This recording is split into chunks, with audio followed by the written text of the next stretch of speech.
সুপ্রিয় দর্শক, শুভ সন্ধ্যা। মেহেরপুর প্রতিদিন স্টুডিও থেকে মাহবুব চন্দ আপনাদেরকে স্বাগত জানাচ্ছি।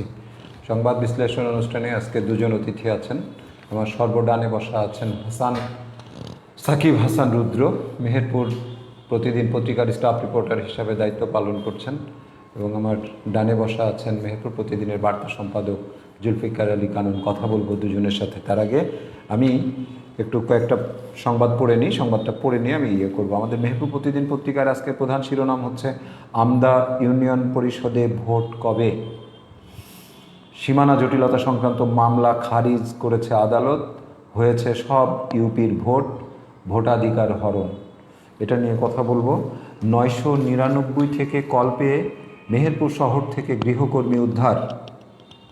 সাকিব হাসান রুদ্রর একটি রিপোর্ট এটা নিয়ে কথা বলবো। 2 বউয়ের তেজের আগুনে পুড়ল স্বামীর মোটরসাইকেল। এটিও একটি গত নিউজ, সেটারই একটা ফলো আপ। মুজিবনগরে মেয়েকে সমকামিতা থেকে ছাড়াতে মায়ের অপহরণ মামলা, আটক 1। এটি নিয়েও কথা বলার ইচ্ছে আছে। গাংনীতে ক্যান্সার আক্রান্ত 2 জনকে প্রধানমন্ত্রীর দেওয়া অনুদানের চেক হস্তান্তর। কোটচাঁদপুরে প্রধান শিক্ষকের বিরুদ্ধে শিক্ষার্থীদের স্টোর রুমে আটকে রাখার অভিযোগ। মেহেরপুর কবি নজরুল শিক্ষা মঞ্জিলে 223তম জন্মদিন পালন। দিশেহারা লাখো মানুষ, বানের পানিতে নষ্ট হচ্ছে পরিচয়পত্র, পাসপোর্ট এবং দলিল। এটি আমাদের সিলেট অঞ্চলের যে বন্যা কবলিত মানুষ, তাদের এই অবস্থা। আখের মূল্য বৃদ্ধির খবরে দর্শনায় আখ চাষিদের মাঝে খুশির জোয়ার। হরিণাকুণ্ডুতে তথ্য চাওয়ায় সাংবাদিককে হুমকি। মেহেরপুরে বিকাশ প্রতারণায় হারানো টাকা ও মোবাইল ফেরত পেলেন মালিকরা। মেহেরপুর সদর উপজেলার ভাইস চেয়ারম্যান পদে 6 জন প্রার্থীর মনোনয়ন জমা, এবং সেটি আজকে হয়েছে। সকলের মনোনয়ন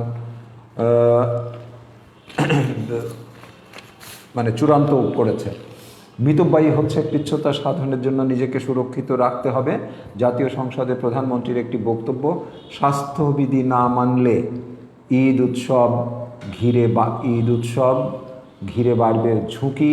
করোনা ভাইরাসে আক্রান্ত ও মৃত্যুর সংখ্যা হু হু করে বাড়ছে। মেহেরপুরে মাদক মামলায় একজনের 5 বছরের জেল। মোটামুটি এই হচ্ছে আজকে আমাদের পত্রিকার সামগ্রিক খবর। আমরা যে খবরগুলো আরও প্রকাশিত হচ্ছে, আমরা চেষ্টা করব দেখি কয়টা খবরের উপরে আমরা আলোকপাত করতে পারি। সাকিব হাসান রুদ্র, আপনাকে স্বাগত জানাচ্ছি মেহেরপুর প্রতিদিন সংবাদ বিশ্লেষণে। বার্তা সম্পাদক জুলফিকার আলী কাননকে স্বাগত জানাচ্ছি। আমি কানন দিয়ে সাকিব হাসান রুদ্রকে দিয়ে যদি আমি আলোচনাটা শুরু করি, এই 999 থেকে কল পেয়ে মেহেরপুর শহর থেকে গৃহকর্মী উদ্ধার। খুব মানবিক একটা খবর এটা। কাজটা খুব অমানবিক ছিল, সেটাকে এই খবরের তুলে নিয়ে আসা। সাকিব হাসান রুদ্রর নামে এই নিউজটা হচ্ছে আজকে মেহেরপুর প্রতিদিন দ্বিতীয় লিড। এটি কি এই নিউজকে নিয়ে যদি আমরা একটু কথা বলি, কিভাবে শুরু করবে সাকিব? নিউজটি পেয়েছিলাম আমি হাসপাতাল থেকে। হাসপাতালে আমি নিয়মিত প্রতিদিনই যাওয়া আসা করি। হাসপাতালে ইমার্জেন্সিতে আমি জিজ্ঞাসা করার পর বলছিল যে এরকম একটা নিউজ সংক্রান্ত আছে। আমি তখন মহিলা ওয়ার্ডে যাই। মহিলা ওয়ার্ড থেকে দেখি যে একটা মহিলা অজ্ঞান ছিল। ওখান থেকে জ্ঞান ফেরার পর তার সাথে কিছু কথাবার্তা হয়। তার পাশে কিছু লোক ছিল। জানা যায় যে সে পুরাতন বাসস্ট্যান্ড এলাকায় অজ্ঞান অবস্থায় ছিল। তাকে 999 থেকে কল পাওয়ার পর এসআই কামাল হোসেন তাকে এসে হাসপাতালে ভর্তি করে। তার মুখ থেকে আরও জানা যায় যে সে একটা দম্পতির বাসায় কাজ করতো। দম্পতি হচ্ছে সোহেল এবং রিয়া নামের একজন দম্পতির বাসায় তারা কাজ করার তাকে বিভিন্ন ধরনের কুপ্রস্তাব তারা দিত, বা কাজে কোনো ভুলভ্রান্তি হলে তাকে অল্প কারণে তারা মারধর করতো। এই ঘটনাকে কেন্দ্র করে বিভিন্ন কুপ্রস্তাবে সে সাড়া দেয় না। সেই সাড়া না দেওয়ার কারণে তাকে গতকাল মারধর করার পর যখন দেখে সে অজ্ঞান হয়ে গেছে, তাকে পুরাতন বাসস্ট্যান্ড এলাকায় তারা ফেলে দিয়ে আসার পর তাকে হাসপাতালে ভর্তি করে। তারপরে এই যে আইনগত ব্যবস্থা নেওয়া। এটা কি মামলা হচ্ছে কোনো ইয়েতে? এটা মামলা যখন ওসিকে ফোন দেওয়া হয়, কিন্তু যে শাখায় রয়েছে তাকে। আচ্ছা, আমি এই বিষয়টা আমি কিছুটা ভিতরে ঢুকেছি। আচ্ছা আমি প্রথম দিকে আমি সদর থানার ওসি সাহেবকে জিজ্ঞেস করেছিলাম যে এই ধরনের একটা ঘটনা আছে, 999-এর যে ফোনটা, এটা এই কলটা আপনারা পেয়েছেন কি? ওসি বলছে যে ভাই আমি এটা জানি না। পরে আমি মেহেরপুরের পুলিশ সুপার সাহেবকে আমি ফোন দিয়েছিলাম, উনিও বললেন আমি জানি না। পরবর্তীতে আমি যখন দেখলাম যে হসপিটালে শনাক্তকারীর নাম আছে এসআই কামাল হোসেন, আমি ওনাকে ফোন দিলাম। দেওয়ার পরে উনি বলছেন যে হ্যাঁ ভাই আমরা 999 থেকে ফোন পাওয়ার পরে এটা করছি। কিন্তু ওনার সাথে আমার সর্বশেষ কথা হয়েছিল রাত্রে। আমি বললাম এই দম্পতিকে, একে খোঁজা হয়েছে কিনা বা আইনগত ব্যবস্থা কি নিয়েছে? তো বলছে ভাই আমরা এখনো খুঁজছি, ওই দম্পতিকে এখনো পাওয়া যায়নি। এই ছিল সর্বশেষ আপডেট, ওনার সাথে আমার কথা হয়েছিল রাত্রে। তো এই ভিকটিম কি আসলে বলতে পারিনি যে গতকাল পর্যন্ত ভিকটিম খুব অসুস্থ ছিল। আমি ডক্টরের সাথে কথা বলেছিলাম। ডাক্তার কি বলছে তার শারীরিক পরিস্থিতি? আমি আরএমও সাহেবের সাথে কথা বলেছিলাম, ডক্টর মোখলেসুর রহমান, জেনারেল হসপিটালে। উনি বলছিলেন যে ওর চোখের উপরে আঘাত আছে, তাকে চোখের ডক্টর দেখাবে এবং তার শরীরে আঘাতের চিহ্ন আছে বলে তারা প্রাথমিকভাবে জানিয়েছিল। আচ্ছা, এখন সর্বশেষ কি পর্যায়ে আছে এক্স্যাক্টলি আমি জানি না। এটা নিয়ে আজকে ফলো আপ টানা হবে। আজকে ফলো আপ টানা হবে।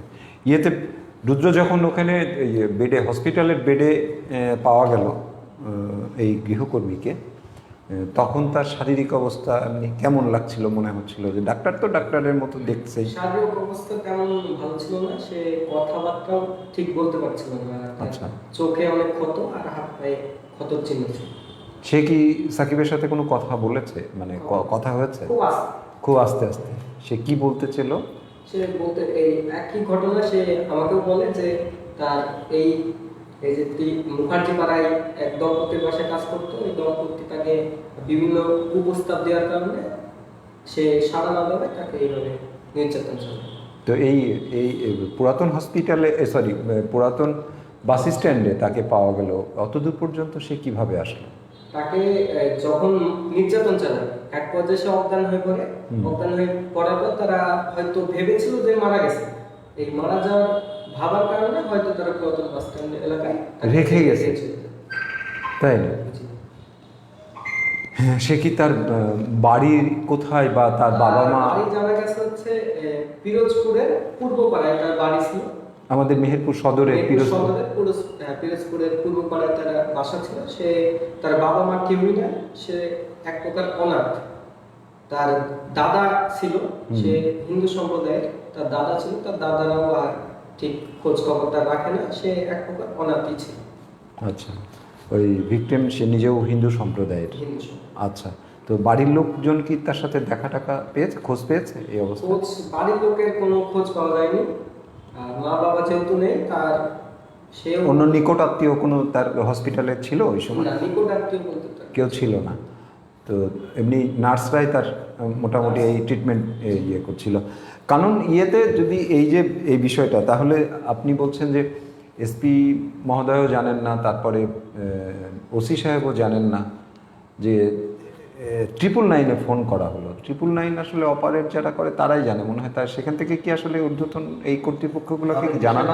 গতকালকে আমার কাছে এই বিষয়টা নিয়ে আমিও ভেবেছি, কিন্তু ওনারা দুজনেই বলেছেন যেহেতু ওনারা এই জেলার এবং সদরের কর্মকর্তা ছিলেন। আমি এসআই কামাল সাহেবের সাথে কথা বলেছিলাম ফোনে, উনি বলছিলেন যে 999-এর ফোনটা আমরা পেয়েছি। যেহেতু টাউনের মধ্যে ঘটনাটা, আচ্ছা, হতে পারে টাউন ফাঁড়ি উদ্ধারের ঘটনার কারণে টাউন ফাঁড়িতে 999-টা আসতে পারে, ফোনটা আসতে পারে। তাহলে আজকে মনে হয় এটার বিষয়ে একটা ফলো আপ হবে এটা আজকে ফলো আপ হবে। আমরা আসি একটু আমদা ইউনিয়ন পরিষদে ভোট কবে? এটি একটি লিড নিউজ মেহেরপুর প্রতিদিনের। দীর্ঘদিন 13 বছর হচ্ছে মনে হয়, 11 বছর যে নির্বাচন হয়নি। মেহেরপুরে সব ইউনিয়ন পরিষদের নির্বাচন সম্পন্ন হয়েছে, কিন্তু এই আমদা ইউনিয়ন পরিষদের নির্বাচনটা হয়নি। আইনি জটিলতা ছিল, সেটাও এখন আর নাই। আইনি জটিলতাটা মূলত 2021 সালের 10 আগস্ট ভোট থেকে উচ্চ আদালত থেকে এটাকে নিষ্পত্তি করে দেওয়া। 10ই আগস্ট। আর ভোট হতে আর কোনো বাধা থাকবে না বলেছেন। আচ্ছা, 10ই আগস্ট যদি 2021 সালের যদি এটা নিষ্পত্তি হয়, তাহলে কি এই সর্বশেষ আমাদের যে 4টা ইউনিয়ন পরিষদের ভোট হলো, তার সাথে কি এই তফসিলটা হতে পারতো না? এটা হলো না কেন? কি হওয়ার কথা ছিল, কেন হয়নি এটা এক্স্যাক্টলি নির্বাচন কমিশন বলতে পারবেন। তবে নির্বাচন কমিশন কেন করেনি এটা আসলে তাদেরকে এই বিষয়টা এই জেলার মানুষের ধরা উচিত।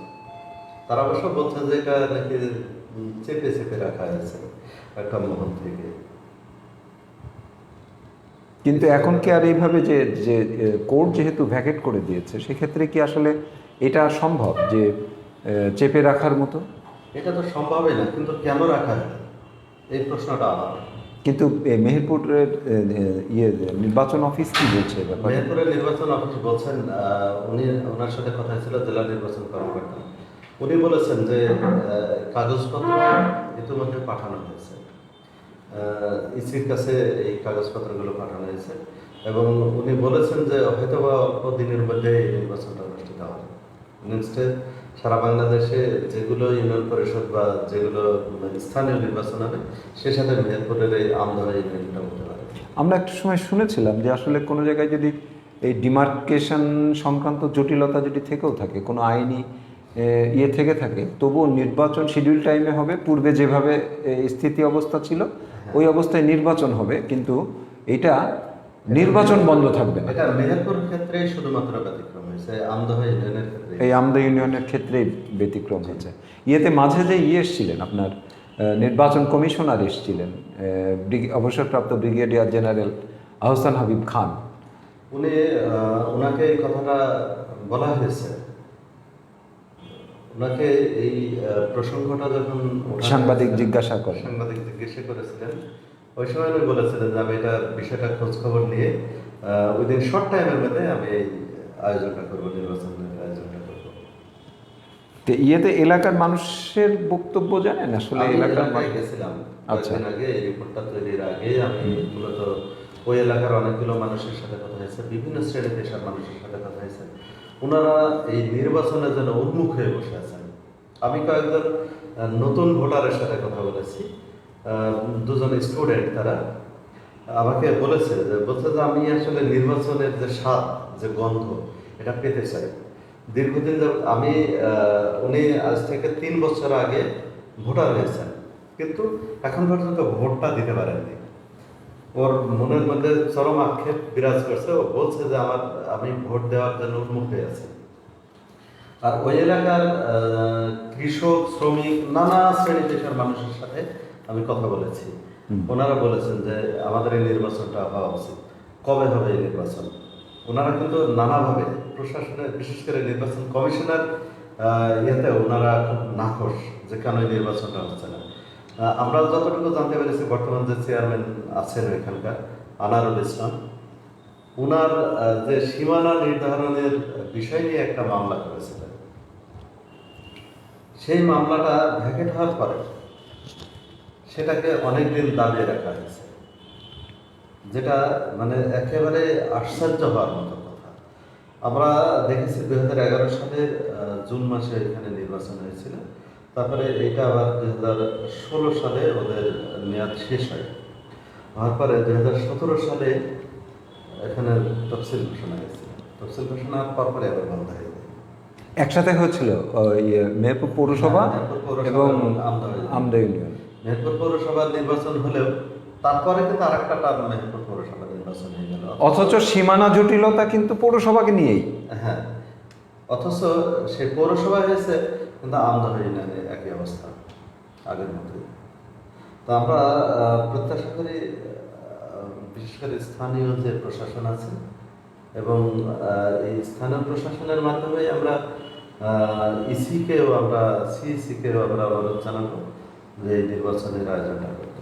কারণ উৎসব মুখর একটা পরিবেশে আমাদের রিসেন্টলি যে নির্বাচনগুলো হয়ে গেল, এটা কিন্তু উৎসব মুখর পরিবেশে হয়ে গেল। আর এটা কিন্তু এর যে ঢেউ, এটা কিন্তু ওই ইউনিয়নেও লেগেছে। ওই ইউনিয়নের মানুষজন চাচ্ছে যে নির্বাচন। রাইট। আমি একটু রুদ্রর কাছে যাই। রুদ্র, এই যে ইয়ে করা হচ্ছে, মানে রিপোর্টিং করা হচ্ছে, রিপোর্টিং ভালো হচ্ছে, ইতোমধ্যেই একটা ডেইলি পেপারের স্টাফ রিপোর্টার হিসাবে কাজ করা হচ্ছে, পাশাপাশি পড়াশোনাও চালানো হচ্ছে। সব কিছু মিলিয়ে কেমন লাগছে রুদ্রর এই সাংবাদিকতা, যদি একটু এই লাইনে কথা বলি রুদ্রর সাথে? সবকিছু মিলিয়ে আমার দারুণ লাগছে। সাংবাদিকতা একটি মহৎ পেশা। আর যেহেতু আমি মেহেরপুর প্রতিদিনের নামের মতো একটা পত্রিকায় আছি, তার জন্য আমি আরো আনন্দিত। এই পত্রিকার সাথে কাজ করে তো আমার অনেক ভালো লাগে, কারণ জেলার একমাত্র পত্রিকা, আলাদাই স্বাদগন্ধ পাওয়া যায়, মজার পত্রিকা, কাজ করে তো ভালো লাগে। তার পাশাপাশি আমি পড়াশোনাও চালাই। আমার যেটা রুটিন হিসাবে থাকে, মাঝে মাঝে কলেজে যাওয়া, পরীক্ষা থাকলে এই পড়াটা, সন্ধ্যায় গিয়ে পড়া, আর এই প্রতিদিনের নিউজ সংগ্রহ করা। আমি নিয়মিত এই হাসপাতালে যাই, আর বাদবাকি এলাকার দিকেও যাওয়ার চেষ্টা করি, আর কারেন্ট নিউজ সংগ্রহ করি। এইভাবেই আমার এই নিউজের প্রক্রিয়াটা চলছে। আগামীতে আরও আশা করি সোর্স আর নিউজের সংখ্যা বাড়ানোর চেষ্টা করি। তবে রুদ্র আমার সাথে কাজ করে, আমি দেখেছি চমৎকার একটা ছেলে। তার মধ্যে যে মানে ক্রিয়েটিভিটিটা আছে, এটা কিন্তু চমৎকার, এবং আমার মনে হয় ও একজন ভালো রিপোর্টার হবে। ভালো রিপোর্টার হবে রুদ্র। যখন এই যে আজকের পত্রিকায় যেমন মানে ইয়ে হয়েছে, একটা সেকেন্ড লিড হয়েছে রুদ্রর নামে, হ্যাঁ, সাকিব হাসান রুদ্র, এই লিডটা দেখে এই মাঝে মধ্যে এরকম লিডও হয়, সাব লিড হয়, রিপোর্ট নামে আসছে, কেমন লাগে তখন রুদ্র? তখন খুবই ভালো লাগে, যখন একটা রিপোর্ট আমি করি বা একটা নিউজ আমি করি, যখন আমার নামে আসে তখন আমার খুবই ভালো লাগে, যেহেতু রিপোর্ট আমি করেছি এবং সম্পাদক বা ব্যবস্থাপনা সম্পাদক আমার নামে দিয়েছি। রাইট। ইয়েতে বাসাতে আর কে কে আছেন? বাসাতে মা বাবা আছে আর বোন আছে। বোন আছে। বোন কিসে পড়ে? বোন এবার ইয়েতে ছোট, পড়াশোনা করে। আচ্ছা। আর রুদ্র পড়ছে কিসে? আমি inter first year. Inter first year. তো এই সাংবাদিকতা করার কারণে কি বাসায় বকাবকি করেন কেউ? না, বাসাতে অনেক সাপোর্ট করে, যে সাপোর্ট করেন। সাংবাদিক একটা অনেক ভালো পেশা, রাইট, অনেক পরিচিতির একটা পেশা। এই পেশার সাথে যুক্ত থাকলে আর যাই হোক ক্ষতি হবে না, পড়াশোনা সব ক্ষেত্রেই লাভবান হওয়া যাবে এই পেশার সাথে। মেহেরপুরের যারা সিনিয়র সাংবাদিক আছে, রুদ্র কি আসলে তাদের সান্নিধ্য পায় বা তাদের পরামর্শ কেমন পায় রুদ্র? বা আমার এই যে মেহেরপুর প্রতিদিনের বার্তা সম্পাদক এখানে আছেন, উনি যেটা বলছিলেন যে রুদ্র খুব ভীষণ ক্রিয়েটিভ ছেলে, এরকম অন্যান্য অপর যারা আছে কেমন সাপোর্ট করে রুদ্রকে? যেহেতু আমি সাংবাদিক জগতে সব থেকে ছোট, মেহেরপুরে, রাইট, সব থেকে ছোট, সবাই আমাকে ভালোই বাসে, সবাই আমাকে কাজ শেখায়। আবার তেমন কেউ আমাকে খারাপ চোখে বা কোনো কিছুই আমাকে খারাপভাবে দেখে না, আমাকে নিউজ করতে সাহায্য করে আর ভালো চোখে দেখে। রাইট। আসি আরেকটা খবরের ইয়েতে, মেহেরপুরে বিকাশ প্রতারণার ইয়েতে হারানো মোবাইল এবং টাকা ফেরত পেল। কারণ এটা একটা ভালো অ্যাচিভমেন্ট পুলিশের। আর আমাদের এই ডিজিটালাইজেশনের ইয়েতে এই ধরনের একটা প্রতারণা, এটা তো ধরতে পারারই কথা, বা অবশ্যই এর প্রতিকারটা পাওয়ার কথা। তো তারই ধারাবাহিকতায় হয়তো মেহেরপুরের এই ঘটনাটাও হয়েছে। কীভাবে দেখেন এই খবরটাকে? দেখেছি এর আগেও, বিশেষ করে এসপি মহোদয় যে ট্রাইব্যুনালটা করেছে, সাইবার টিম যেটা করেছে, এখানে কিন্তু একেবারে তথ্য প্রযুক্তির যে ব্যবহারটা পুলিশ যেটা করছে, এই একজন চৌকস অফিসারকে কিন্তু এখানে রাখা হয়েছে। এবং ইতিমধ্যে আমরা গতকালকে দেখেছি শুধুমাত্র যে 3 জন, 2 জনকে টাকা ফেরত দিয়েছে 35,000 টাকা। মানে একজনের গেছিল 20,000 টাকা, একজনের 15,000 টাকা। আচ্ছা। সেই সাথে বিভিন্ন ব্র্যান্ডের 9টা মোবাইল ফোন ওনারা উদ্ধার করেছেন। তাই তথ্য প্রযুক্তি ব্যবহার করে কিন্তু এটা করেছে। এবং যে প্রকৃত মালিক তাদেরকে কিন্তু ফেরত দিয়েছে, আনুষ্ঠানিকভাবে ফেরত দিয়েছে আমাদের বর্তমান এসপি মহোদয়। আচ্ছা, এর মধ্যে আমরা এটাও লক্ষ্য করছি মাঝে মধ্যে অনেক চুরি হয়ে যাওয়া মোবাইল ফোন, সেগুলোও উদ্ধার হচ্ছে। হ্যাঁ, সেগুলোও ফেরত, যে ফোন 9টা ফোনও কালকে ফেরত দিয়েছে। রাইট। এইগুলো সব চুরি হওয়া ফোন বা হারিয়ে যাওয়া ফোন, যারা অন্য জায়গায় ব্যবহার করছে তাদের কাছ থেকে আবার ফোনগুলো নিয়ে আসছে। পুলিশের এটা খুব ভালো একটা পদক্ষেপ। ভালো কথা। একটা ফোন, একজন মানুষের যখন ফোনটা হারিয়ে যায় তার মধ্যে কিন্তু অনেক তথ্য থাকে, দিশেহারা হয়ে যায় একদম। দিশেহারা হয়ে যায়, কারণ ফোন ছাড়া মানুষ এখন চলার মতো কোনো পরিস্থিতি নেই। কত ডকুমেন্টস থাকে সেখানে। সব। তো যখন ফোনগুলো পাচ্ছে সবাই কিন্তু পুলিশের প্রতি খুব কৃতজ্ঞতা প্রকাশ করছে এবং পুলিশের প্রতি ওরা চরম খুশি। আমি একজনের সাথে কথা বলেছি, বলছে যে ভাই আমি এই ফোনটা যে পাবো এটা আমার তো বিশ্বাস ছিল না। এই ফোনটা পাওয়ার পরে আমি মনে হচ্ছে যে একটা মানে নতুন পৃথিবী হাতে পেয়েছি। তার আবেগটা এভাবে প্রকাশ করেছিলাম।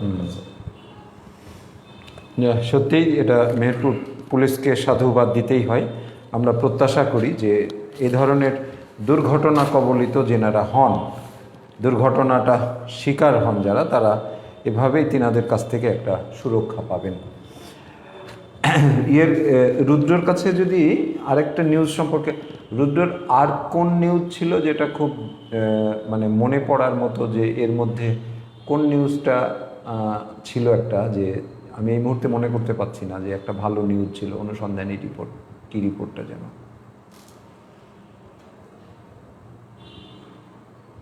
অনেক নিউজই তো হয়েছে, তাই না? আচ্ছা, এই রিপোর্টগুলো যখন হচ্ছে তখন রুদ্রর তো শিক্ষা প্রতিষ্ঠানের শিক্ষকরাও তো আসলে সেই রিপোর্টিংগুলো দেখছে। শিক্ষা প্রতিষ্ঠানের শিক্ষকরা বা সহপাঠী যারা, ওরা রুদ্রকে কিভাবে নিচ্ছে, কিভাবে দেখছে? যেহেতু আমি ছাত্র, মেহেরপুর সরকারি কলেজে আমি পড়ি। আমাদের সরকারি কলেজে অনেক প্রোগ্রামই হয়, মাঝে মাঝে সরকারি সকল প্রোগ্রামই ওখানে হয়ে থাকে। সকল প্রোগ্রাম আমি কভার দিই। আচ্ছা। এই কভার দেওয়ার পর যখন কালকে পত্রিকায় সেই নিউজটা আসে, তখন একটা পত্রিকা আমি আমাদের শিক্ষকদের দিই। আচ্ছা।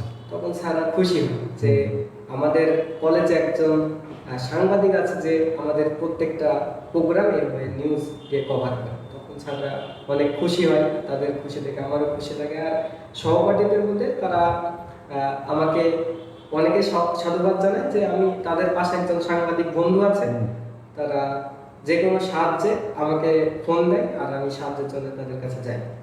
এই তারা প্রত্যেকটা কোনো খবর পেলে আমাকে আগে জানায়, আর আমার ভালো লাগে। আর শিক্ষকদের তো মানে আমাকে পছন্দই করে, যেহেতু আমি মেহেরপুর প্রতিদিনের মতো একটি পত্রিকায় কাজ করি আর তাদের প্রত্যেকটা কাজে সাহায্য করি। রুদ্র কি জানে যে রুদ্র যখন বিশ্ববিদ্যালয়ে যাবে সেখানেও সাংবাদিকতা করার সুযোগ আছে, বিশ্ববিদ্যালয়ের প্রতিনিধি হিসেবে একদম?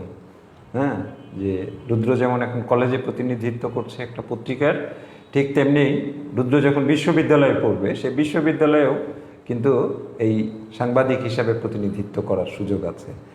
এই পেশাটাকে আসলে খুব শ্রদ্ধার সাথে এবং মর্যাদার সাথে এটাকে ধরে রাখতে হবে।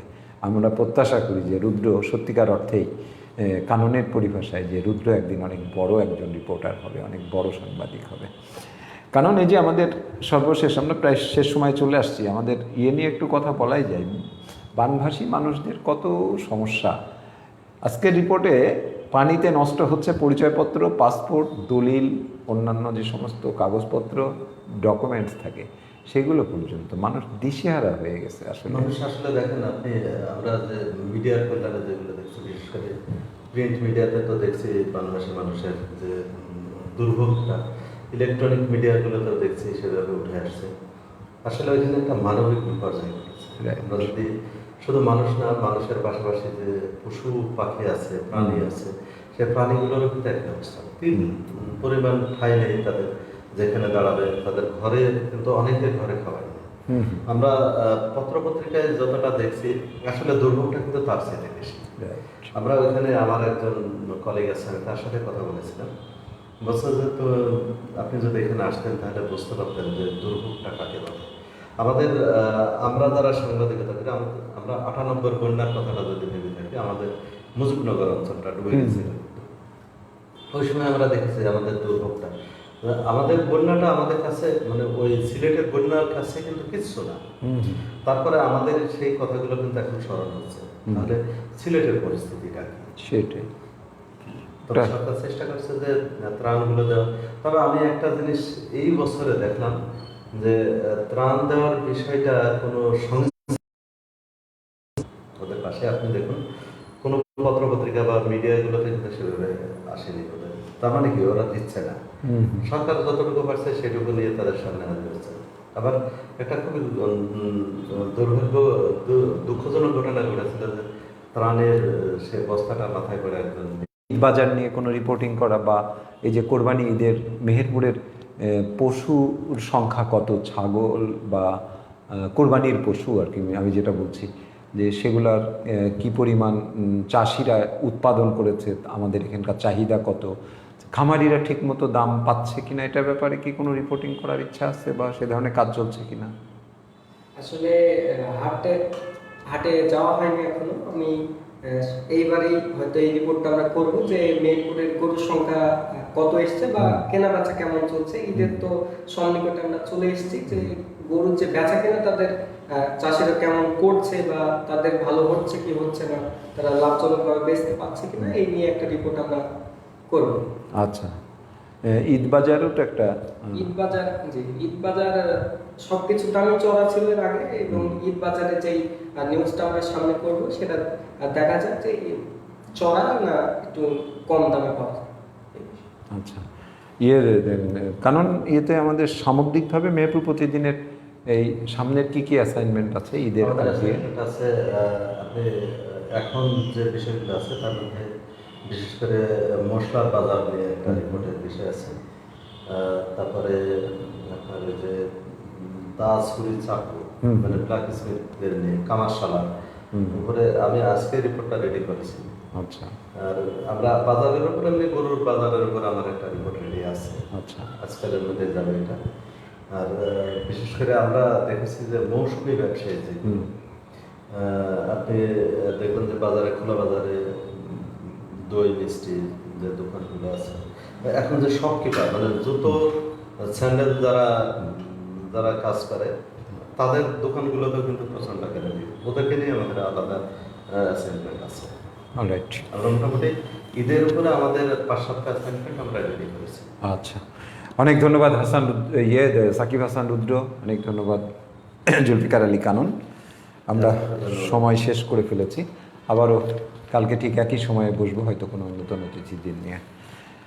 সুপ্রিয় দর্শক, কথা শুনছিলেন দুই সাংবাদিক, আমাদের সর্বকনিষ্ঠ মেহেরপুরের সাংবাদিক সাকিব হাসান রুদ্র এবং আমাদের মেহেরপুর প্রতিদিনের বার্তা সম্পাদক জুলফিকার আলী কানন।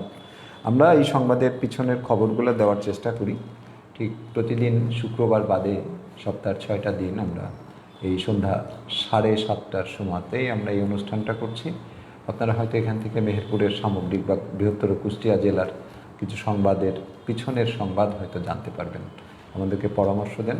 আর সর্বশেষ, করোনা পরিস্থিতি দিনে দিনে বাড়তেই আছে। গত পরশু দিন 8 জন, গতকালকে 5 জন, আজকের রিপোর্টটা এখনও যদিও পাইনি। সব মিলিয়ে করোনা বাড়ছে, সতর্ক থাকুন, অন্যকে সতর্ক করান। সকলে ভালো থাকবেন, শুভরাত্রি।